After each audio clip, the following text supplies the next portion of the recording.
Yeah, so there's some things that Allah can't do. For example, God can't go to hell. God can't die. Wait, who's sustaining hell? Wait, no, let me catch you. Who's sustaining hell? Who's giving life to hell? Who's preserving hell? Yeah, God, but God himself is not no, you caught yourself. To hell. No, you caught yourself. Yes, once you admit, you're not listening. Once you admit Allah sustains hell and is given life to hell, he has to be there because hell has to be in his control. So no, you just refuted yourself. He's not there. It can be in his control and he's not How there. can he not be there so he can control something without being there? Explain that to me. Yeah, I can have a business in Dubai. No, but you're not God. And you have no control of your business. That's going to refute you, because if you're not in your business personally, you don't know what they're doing to your business in Dubai. No, that actually refutes you, because you're not in Dubai running the business. You're here trusting the people that are honest, but you don't know if they're stealing or destroying your business. That destroys your argument. Okay, so in Christianity, you believe that God can go to hell. Well, let me explain. In Christianity, don't change it because you argue. In Christianity, the entire creation is before God. He oversees every part of creation. He sustains every part of creation. So he's actually present in hell, not to suffer, but to punish. Yes, Revelation 14, verses 9 to 11, and Psalm 139, 7 to 8. So don't teach me my religion. I know what I believe, and I know what it means. Then can God go to hell to suffer? Why would he go to hell to suffer when he's the one who's punishing people in hell? The suffering comes from him. Okay, so that's proof that God can't do something. No, okay, but wait, sister, hold on. You said he's not in hell, so now you believe he's in hell, but he's not there to suffer? When I said in hell, I said he's not going to condemn himself. I literally used the word condemn. Okay, so all right, so now that's fine. Now show me that God having a son is one of the things he can't do. Show me that. Well, I said lam yalid wa lam yulad, but you told me that's sexual. Yeah, because walad throughout the Quran means natural parentage and offspring through sexual intercourse. Oh my goodness. Okay, God cannot die. Is that something you agree and with? What do you mean by die? Wait, what do you mean by die? God can't die. What do you mean by die? Explain the Father, the Son, the Holy Ghost. What do you mean by die? You're not answering the question. What do you mean by die? As in die. There is no explanation. Yeah, there is. Die. There's different explanations here. I'll give you an example because you still don't get it.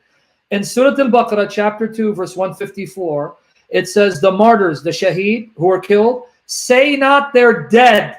They're not dead, but they're alive. So they didn't die? Say they're not dead. They're not dead, they are alive, though you perceive not. That's what Surah Al-Baqarah, chapter 2, verse 154 says. So are they dead or they're not dead? That's what was perceived. Okay, so they didn't die? That's what was perceived. But it said they're killed. What are you talking about? So that's what I'm saying. Explain death. Death, if you mean death, ceasing to exist, even human beings that die don't cease to exist. If you mean death, that God can become man and have that physical body put to death and still be alive, he can do that. And he did it in Jesus Christ. So what do you mean by death?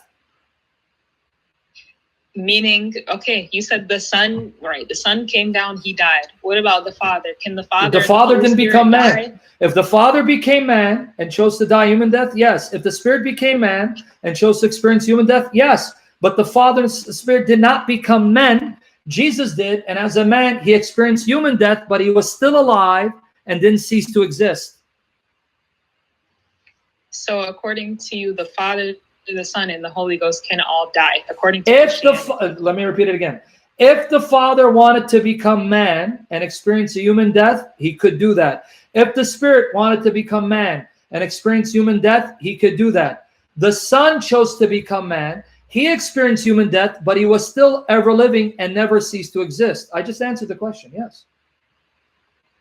You said the Son chose to become man. Yes, but I John 10, 17, 18. I thought it was the Father sent to the Son. Are you like mentally challenged? You thinking that because the Father sent him, that he was forced against his will? The Father sent the Son, and the Son perfectly against his will. What? I didn't say forced. Okay, so yeah, the Son chose to die. John 10, 17, 18. For this reason, the Father loves me, because I lay my life down of my own accord. No one can take it away from me. Yes, he chose. John 10, and that's 17. why he said, God, why have you forsaken Are me? you want to go back to that? You want me to embarrass you with that again? Do you know the context of that? Do you know the context of Mark 15:34? What he's going? No. He chose to die, no. Why no. to me? No. Let me tell you why there's no contradiction. Because being an ignoramus, you don't know where he's quoting from. Mark 15:34. My God, why have you forsaken me? He's quoting Psalm 22, verse 1.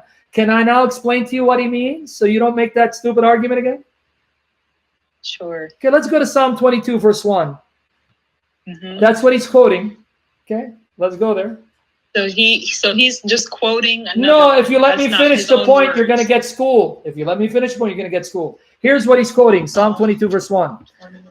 Psalm 22, verse 1, to the chief musician, set to the deer of the dawn, a psalm of David, my God, why have you forsaken me? Now let's finish it. Why are you so far from helping me from the words of my groaning? Jesus' words isn't why you've abandoned me. His words are, how much longer will I remain in this condition where I'm under the judgment for sin when it's now finished, done with, over with? It's not, oh, why are you forsaken? It's how much longer will I remain in this predicament? It's all finished. The sin debt has been paid. It's over. And then guess what happens when Jesus said that? The darkness was removed because God answered him. Son, it is over. Time to come home. That's when he says, Father, into your hands I commit my spirit. So it's not, oh my God, why'd you forsake me, Father? No. It's, Father, all things are finished. I have fulfilled your will. I have drunk the cup. The debt of sin is paid. How much more longer will the judgment last now that all things are finished? And the answer is, it's over, son.